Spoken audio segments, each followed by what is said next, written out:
"You, clean this right now!" shouted Victoria Pemberton, pointing with contempt at the sink full of glasses. "If you can't serve properly, at least know how to wash dishes like people of your class."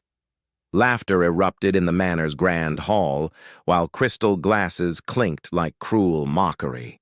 Lucy lowered her head, her trembling hands sinking into the scalding dishwater. The guests watched her as if she were part of the evening's entertainment. They forced the cleaner to wash dishes at the gala, not knowing that woman hid a secret capable of shaking the entire manor. Before we dive into this story that will touch your heart, tell us where you're watching from. Enjoy it. In the grand ballroom of Stirling Manor in Greenwich, 200 millionaires toasted under Austrian crystal chandeliers, unaware that the woman they humiliated was exactly the person they least expected to find washing their dirty dishes. "Faster!" shouted Victoria Pemberton, the event organizer, in her blue silk dress that cost more than Lucy's annual salary. "Important guests need clean glasses, not time for some nobody to take breaks." The sound of classical music filtered from the main ballroom where 200 millionaires celebrated the city's most exclusive charity gala. No one knew that woman in the white apron, with hair pulled back in a simple ponytail, held a secret that would shake the foundations of that perfect night. If this story already touched your heart in this first minute, subscribe to the channel. Here you'll find stories that heal, inspire, and make you believe in human goodness again. Lucy closed her eyes for a second, breathed deeply, and kept washing. She knew that every insult, every contemptuous look, every cruel gesture would be remembered. Because what none of those guests knew was that the owner of that manor, the gala's host, the most respected billionaire in America, was her fiancé. 6 months earlier, Lucy Martinez had gotten up like every day at 5 in the morning in her small apartment in the downtown district. Her hands, accustomed to bleach and detergents, prepared instant coffee while looking out the window at the first rays of sun painting the city's rooftops. She was 26 years old and had spent 8 years cleaning corporate offices. It wasn't the life she had dreamed of when studying business administration at night, but it was honest. It was hers. That Tuesday in March changed everything. She had arrived early at Executive Towers to clean the 40th floor, the office of Sterling Construction Group's president, one of the country's most important construction companies. While mopping the Italian marble hallway, a voice surprised her. "Excuse me, do you know if there's any coffee left from yesterday?" Lucy looked up and met a young man, about 30 years old, dressed in jeans and a simple white shirt, nothing suggesting power or fortune. His brown eyes looked at her with genuine kindness, not with the dismissive hurry of executives she usually knew. "I think so, sir. It's in the executive kitchen. Would you join me? I don't know these offices well, and honestly, I prefer company for morning coffee." That casual conversation, sharing instant coffee while sunlight streamed through the windows, was the beginning of something unexpected. He introduced himself as Alexander, someone who worked in the building. She, simply as Lucy. For 3 weeks, those morning encounters became rituals. He arrived early. She was already there. They talked about everything: books, dreams, the city, life. Alexander had a simplicity that captivated her. He never asked why she cleaned offices, never made her feel less. He treated her as if she were the most important conversation of his day. "You know what I like about you?" he told her one morning, while watching her organize cleaning supplies with almost mathematical precision. "What?" "That you talk to me, not to what you think I am." Lucy smiled without completely understanding. But when 3 days later he didn't appear, she felt a strange emptiness, as if they had taken away the best part of her mornings. The 4th week, Alexander returned with flowers. Simple red roses, not the ostentatious arrangement someone wealthy would have sent. "I had to travel for work. I missed you." That's when Lucy knew this was no longer just friendship. And when he invited her to dinner, not to an elegant restaurant, but to a classic diner downtown, she felt something she had never experienced. Someone truly saw her. During that dinner, between burgers and milkshakes, Alexander confessed the truth. Lucy, there's something I must tell you. My full name is Alexander Sterling. I own Sterling Construction Group. The fork fell from her hands. The building where I work is yours? Yes, but I need you to know something. I fell in love with Lucy Martinez, the woman who shares coffee with me and tells me about her dreams of studying for a master's degree. Not with what you think I should do or say because of my money. That night, Lucy cried, not from sadness, but from fear. Fear that everything was too perfect to be real. But Alexander proved his sincerity through actions. He kept arriving early to have breakfast with her. He asked her not to quit her job if she didn't want to.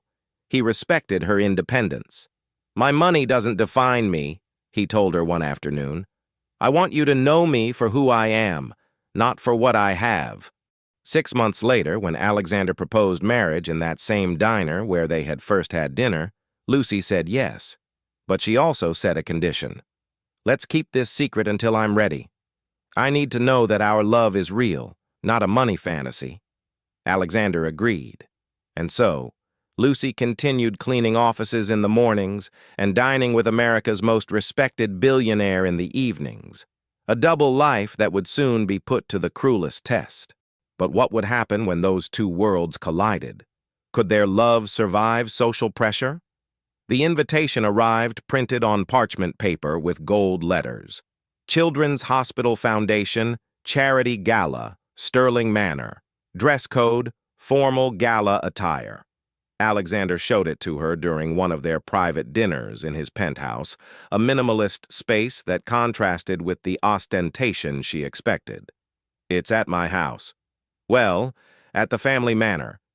I need to organize this for my mother's foundation. Lucy read the guest list, America's most powerful surnames. Politicians, businessmen, socialites, heirs to century-old fortunes. Will you go? Alexander asked with some tension. I don't think it's my place. Lucy, you're my fiancée. Of course it's your place. But that night, while Lucy returned by subway to her apartment, a dangerous and necessary idea began forming in her mind. How did those people really treat people like her? How did they behave when they believed no one important was watching? For a week, Lucy investigated.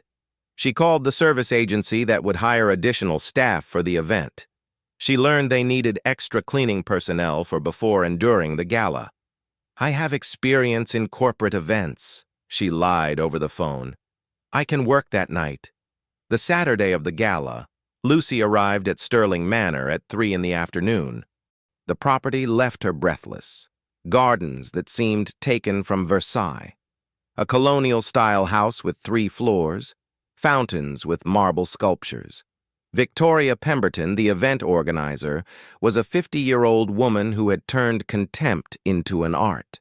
From the moment Lucy presented herself in the service kitchen, Victoria evaluated her with a look that would have frozen water. You must be the new one. I hope you know how to work in silence. Tonight's guests are important people, not like common people. Lucy nodded, biting her tongue. During the following hours, while helping prepare the manor for the gala, Lucy witnessed a world she had never imagined.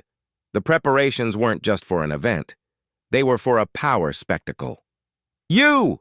Shouted Margaret Harrison, a blonde socialite who arrived early to supervise the decoration. Those glasses are arranged wrong. Don't you know how to recognize baccarat crystal when you see it?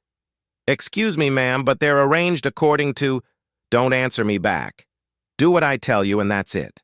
At 8 in the evening, when the guests began arriving, Lucy took refuge in the kitchen. From there, she could observe everything through the service doors. Women in dresses that cost more than a car, men with watches worth more than a house, conversations about million-dollar investments while eating canapés prepared by international chefs. Have you seen who came? Whispered one of the waitresses to Lucy. All of America's elite is here. They say even the president sent a representative. But what most caught Lucy's attention wasn't the luxury, but the way those people treated the staff, as if they were furniture. Invisible. Hey, you! Shouted an obese man in an Italian suit. Clean this immediately.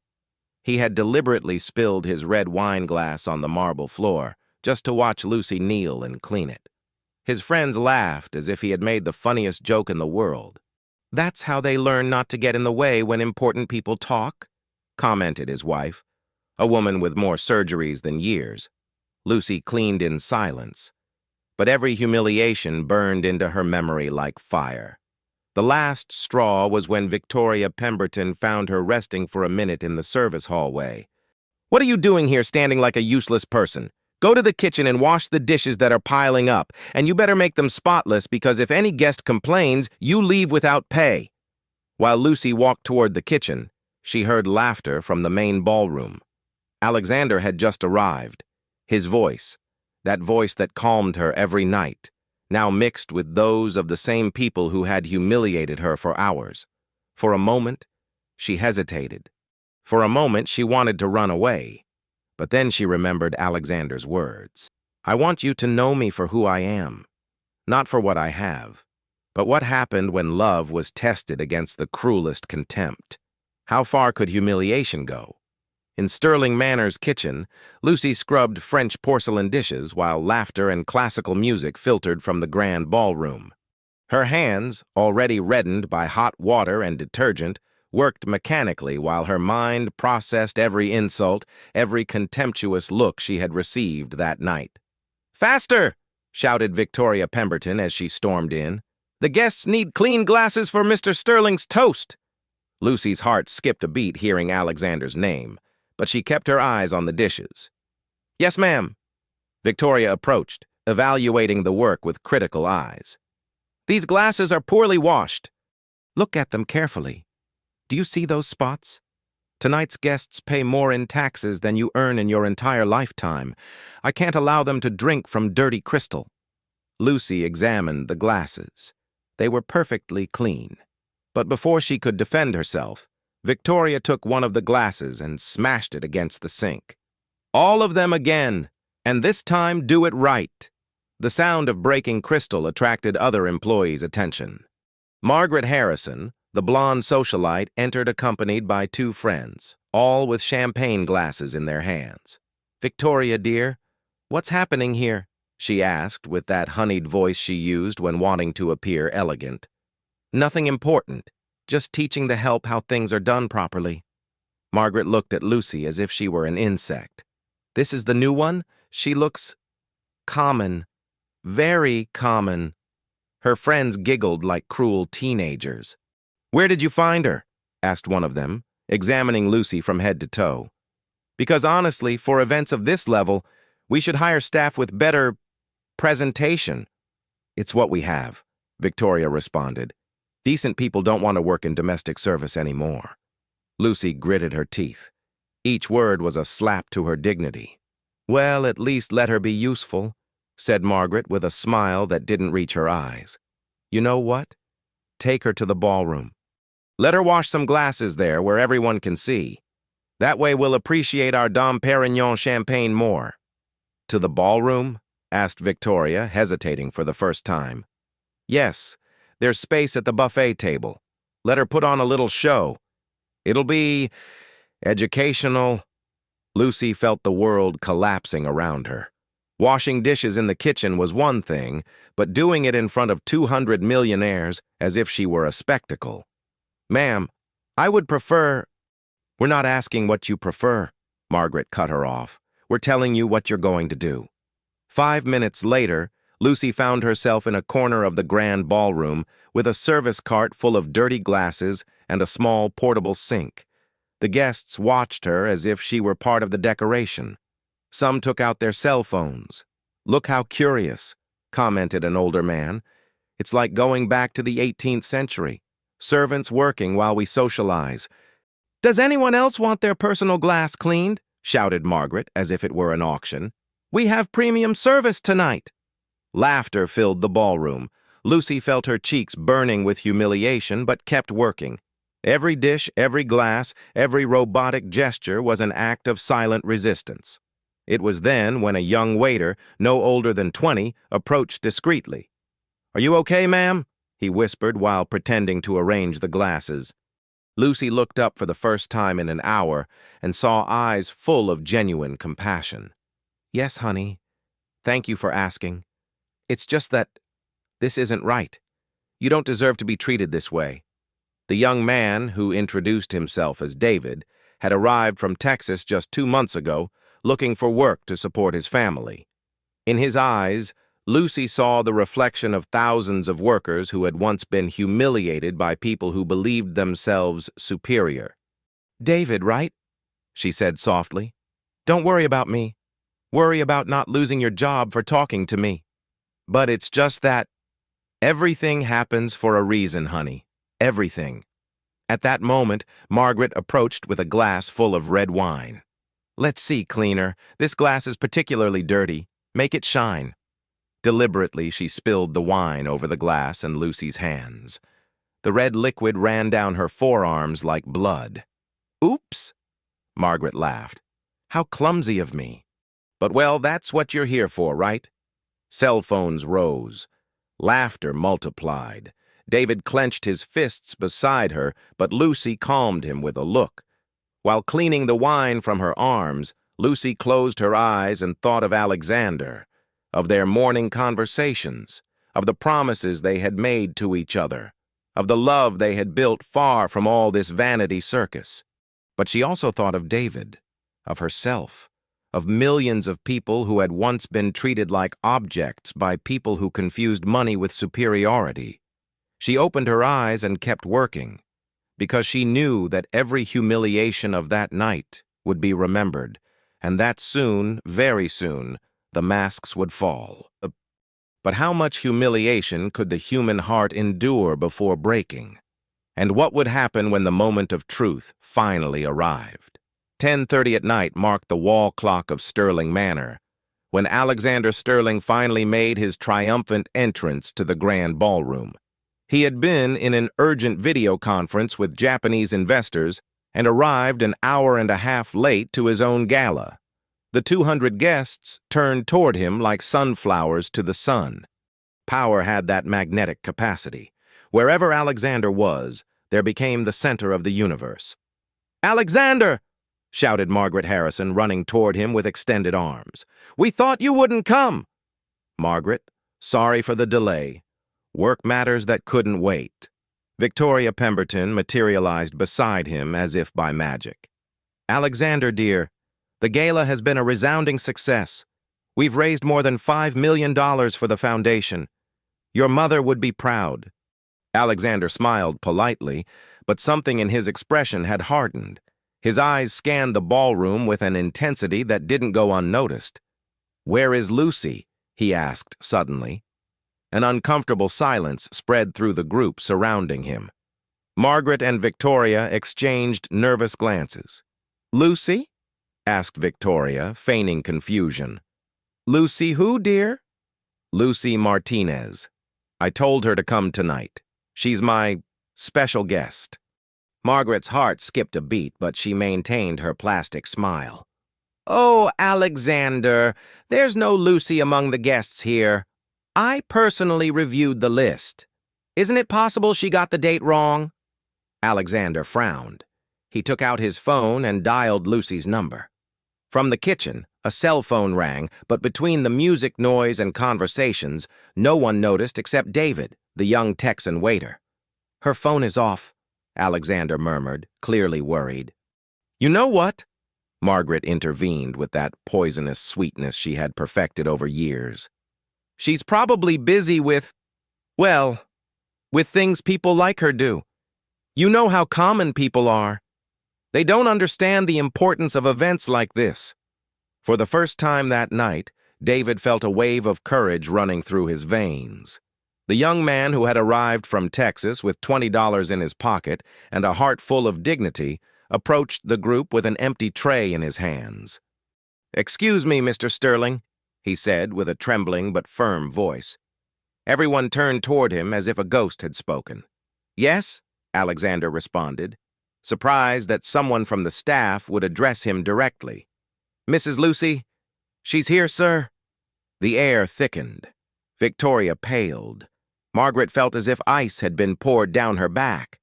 "What do you mean?" asked Alexander, taking a step toward the young man. "Mrs. Lucy Martinez, sir. She's in the kitchen. She's been working all night." "Working?" David swallowed, aware that with his next words he could lose his job, but also knowing there were things more important than a job. "Yes, sir. Washing dishes. The ladies," he looked directly at Margaret and Victoria, "have had her washing dishes all night.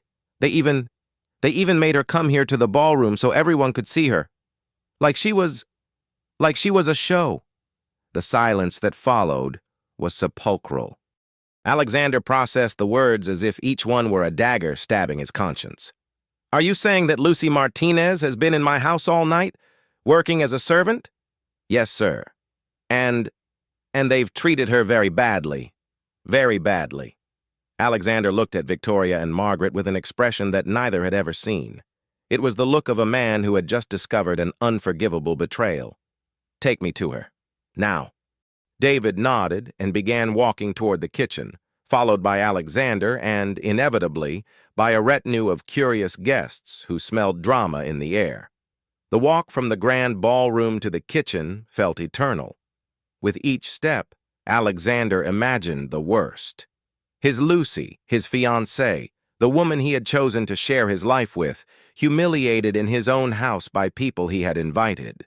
When he pushed through the kitchen's swinging doors, the world stopped. There was Lucy, standing in front of the sink, with her apron stained with grease and wine, hands reddened by hot water, hair disheveled escaping from her ponytail. But what destroyed him most was the expression in her eyes. Tired, hurt, but strangely serene. Their eyes met across the steam rising from the hot water. For a moment, it was like time went back to those mornings in the office, when the world was just the two of them and a cup of coffee. "Lucy." She slowly straightened, drying her hands on the apron. "Hello, Alexander." Behind him, guests crowded at the kitchen entrance like an audience at the theater. Victoria and Margaret stayed in the back, hoping the earth would swallow them. What are you doing here?" asked Alexander, though the answer was obvious. "Working," Lucy responded with a calmness that surprised everyone. "Doing what I know how to do." "But you're my—" "You're what, Alexander?" At that moment, Alexander understood that question wasn't just for him. It was for everyone present. It was for a ballroom full of people who had humiliated the woman he loved all night without knowing who she really was. Alexander approached Lucy, took her wet hands in his, and turned toward the crowd watching them from the entrance. "She is Lucy Martinez," he said with a clear and firm voice. "She's hardworking, intelligent, honest, and brave. She's an extraordinary woman who has worked all her life with dignity and pride." Victoria and Margaret shrank like vampires before sunlight. "And," Alexander continued, raising his voice so everyone could hear, "she's the woman I'm desperately in love with. She's my fiancée, and in 3 months, she'll be my wife." The silence that followed was so deep you could hear a poorly closed faucet dripping. 200 millionaires processed the information as if they had heard the earth was flat. Margaret Harrison, the woman who had orchestrated the night's cruelest humiliations, felt as if the floor opened beneath her feet. But, she stammered, "but she's just a what?" asked Alexander with a voice that froze blood. "A worker? An honest woman who earns her living with dignity? Does that make her less than you?" And then, in the middle of that kitchen full of steam and expectation, came the moment that would change not only that night, but the lives of everyone present. Lucy looked at the faces watching her from the kitchen entrance. The same faces that hours before had treated her as if she were invisible, now looked at her with a mixture of shock, shame, and terror. But in that moment, she was no longer the humiliated woman washing dishes. She was someone who had found her voice. She slowly removed the stained apron, folded it carefully, and left it on the stainless steel table. Her movements were measured, deliberate, full of a dignity that cut through the air like a knife. "Alexander," she said without taking her eyes off the guests, All night, your people have taught me something very important. Lucy, I didn't know. I know. You didn't know. But I needed to know. She approached the kitchen entrance, where 200 millionaires had become pillars of salt. I needed to know how you people treat people like me when you think no one important is watching. And now I know. Her voice was soft, but each word reached the depths of the soul. Tonight I've washed your dishes. I've cleaned the wine that one of you, she looked directly at Margaret, spilled on my hands as if it were a game. I've been invisible while you talked about your perfect lives and million-dollar investments. Margaret Harrison wanted to say something, but the words choked in her throat. But do you know what's the saddest part of all this? Lucy continued. It's not that you humiliated me. It's that you've humiliated every person who has ever served you food, cleaned your houses, ironed your clothes, or cared for your children. And you've done it feeling you had the right to do so. Victoria Pemberton, the event organizer, tried to leave discreetly through the service door, but Lucy's voice stopped her. Victoria, don't leave. This is for you too. The woman turned as if she had received a slap. You told me that important guests pay more in taxes than I earn in my entire lifetime, as if that gave them the right to treat me like garbage. Lucy advanced toward the center of the kitchen, where the ceiling light illuminated her as if she were on a stage. But let me tell you something you might not know.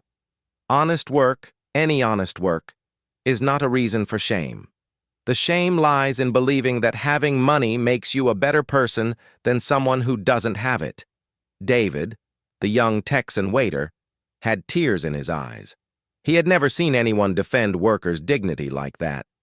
Tonight you have demonstrated that you can have all the money in the world and still be poor. Poor in soul, poor in heart, poor in humanity.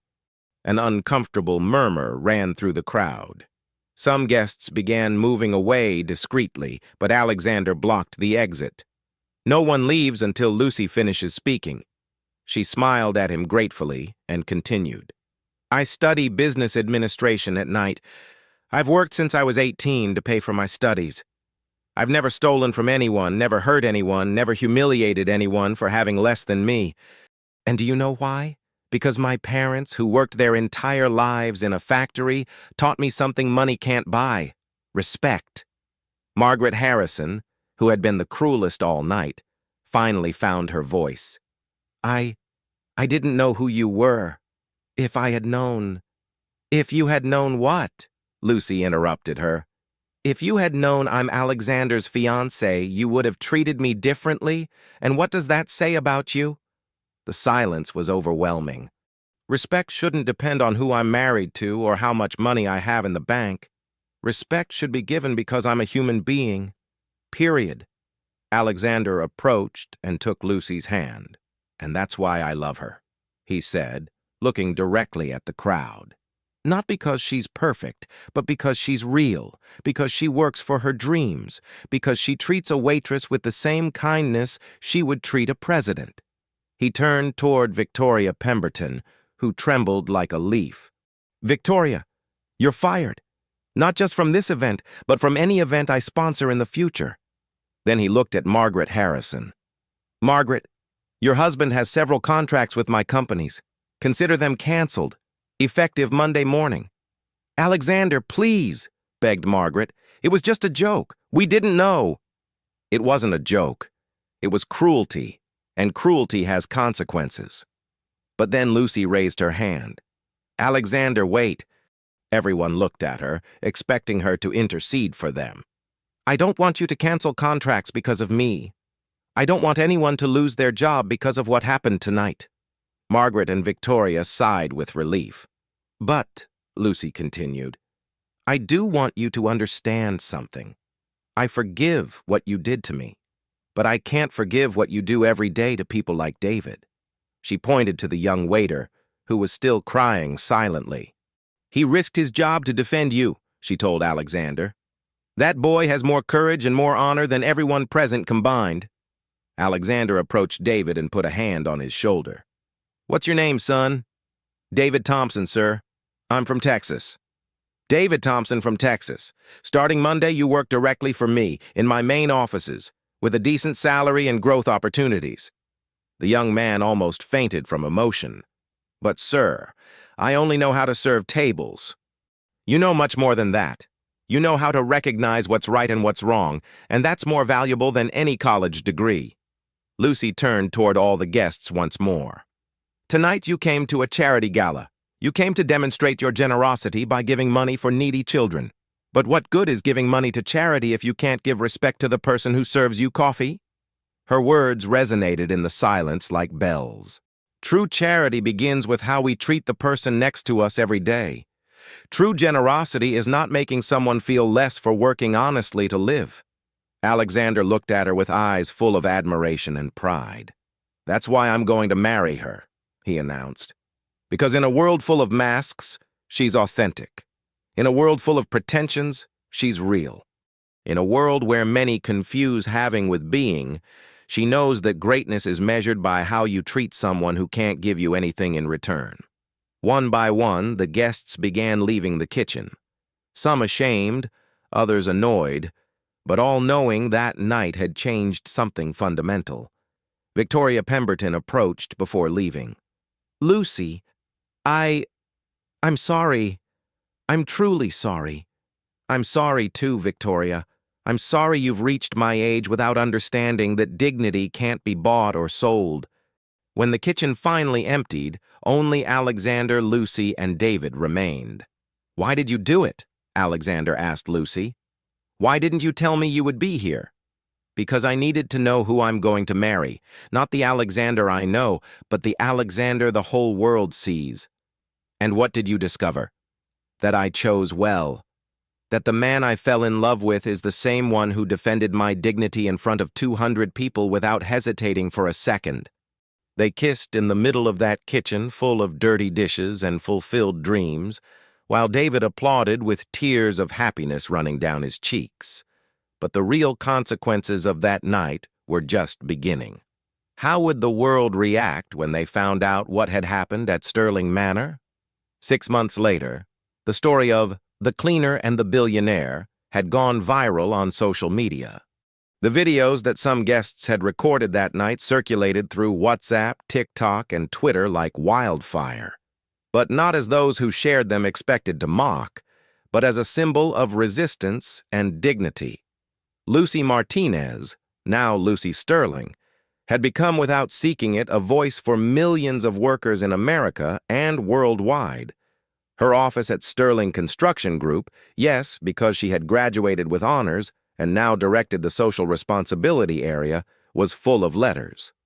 Thank you for showing us that honest work is not a reason for shame. Maria, housekeeper, New York City. My boss saw me differently after watching your video. Now he greets me in the mornings. Carlos, landscaper, Los Angeles. For the first time in 20 years working in cleaning, someone said please and thank you to me. Rose, Cleaning Company, Chicago. But the letter that had moved her most came from Texas. Mrs. Lucy, I'm David's mother. You don't know the difference you've made in our lives.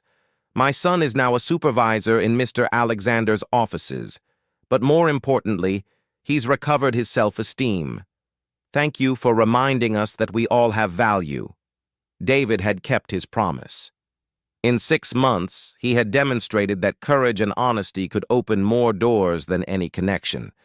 Alexander had put him in charge of a special program, Dignified Opportunities, an initiative that hired cleaning, landscaping, and general services personnel with fair wages, complete benefits, and training programs. The program had extended to 50 more companies, inspired by Sterling Group's example.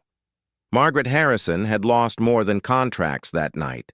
She had lost her reputation in the social circles that once worshipped her. But 6 months later, something unexpected had happened. She had approached Lucy to sincerely apologize. I wasn't a horrible person, she told her during coffee at a simple downtown cafe. I was a lost person who confused money with personal worth. You taught me the difference. Margaret now worked as a volunteer at a community kitchen, not for image, but because she had discovered that serving others gave her a satisfaction she had never found at high society galas. Victoria Pemberton had taken longer to find her way, but eventually opened a small events company where dignified treatment of staff was priority number one. The deepest change had been at Sterling Manor itself. Alexander had converted it into a job training center for young people from low-income backgrounds. The kitchen where Lucy had washed dishes that night was now a classroom where David taught leadership and customer service skills. In Lucy's office hung a photo from that night. Her at the sink with the stained apron, but with a firm and dignified gaze. It was her daily reminder that true greatness doesn't come from where you're born, but from how you choose to live. Lucy and Alexander's wedding had been celebrated at that same diner where he had proposed marriage. No luxurious halls or designer dresses, just family, true friends, and David as best man. But the image that had gone most viral from the wedding wasn't of the bride and groom, but of Alexander serving burgers to guests while Lucy helped clean the tables. An image that said more about their love than 1,000 romantic words. One December afternoon, while reviewing proposals for the Dignified Opportunities program, Lucy received a video call from an elementary school in rural Montana. "Mrs. Lucy!" shouted 30 children in unison from the screen. "We want to tell you something." The teacher explained they had seen her story and that now, when someone new arrived at school, instead of making fun of their clothes or shoes, they received them with respect. "You taught us that we're all important no matter what our parents' jobs are," said an 8-year-old girl. That night, while having dinner in their modest apartment, they had decided not to move to the penthouse. Lucy told Alexander about the video call. "You know what surprises me most about all this?" she told him while they washed the dinner dishes together. "What?" "That it all started because I wanted to know how rich people treated workers. And it ended up teaching me that real wealth isn't in the bank, but in how you treat others." Alexander hugged her from behind while she finished washing the last glass. "And I learned that I fell in love with the right woman. Because you chose to show me the truth even though it hurt, instead of hiding it to protect me." They went out to their small apartment balcony. The city stretched before them, millions of lights representing millions of stories. Stories of hard-working people, honest dreams, true loves. "You know what David told me yesterday?" Alexander commented. "What?" "That night in the kitchen didn't just change our lives, it changed his way of seeing the world.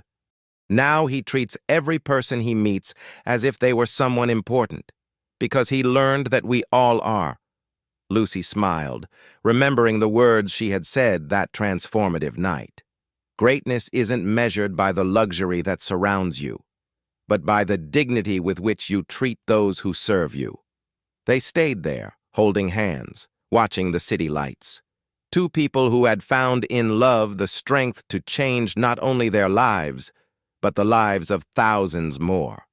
Because in the end, the best stories aren't those that end with "they lived happily ever after," but those that end with "and they lived to make others happy." In the restroom of a corporate office, a cleaning woman read Lucy and Alexander's story on her phone. For the first time in years, she looked at herself in the mirror and saw herself not as just a cleaning lady, but as a hard-working woman, dignified and valuable. And in that silent transformation, in that moment of self-recognition, lived the true magic of that night at Sterling Manor. This story of love and dignity has reached its end, but the message is just beginning. If this story touched your heart, if it reminded you that we all deserve respect, regardless of our work, share it with someone who needs to hear it. Give it a like if you believe that honest work should never be a reason for shame. Comment telling us from which country you're watching and if you've ever experienced a similar situation. And subscribe to the channel, because here you'll find more stories that remind us that human goodness still exists, that true love can change the world, and that dignity is the greatest treasure we can possess, because at the end of the day, we're all important. We all have value, and we all deserve to be treated with respect. See you in the next story.